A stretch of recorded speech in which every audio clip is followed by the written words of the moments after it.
akin pang naalala.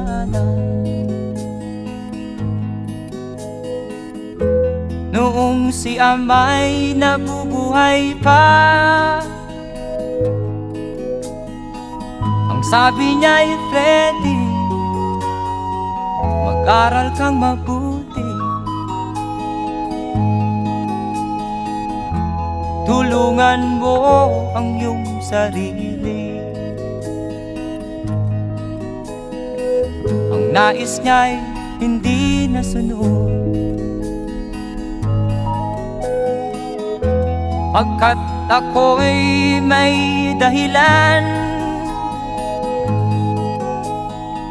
Ang nais ko'y umawit, tumugtog ng gitara,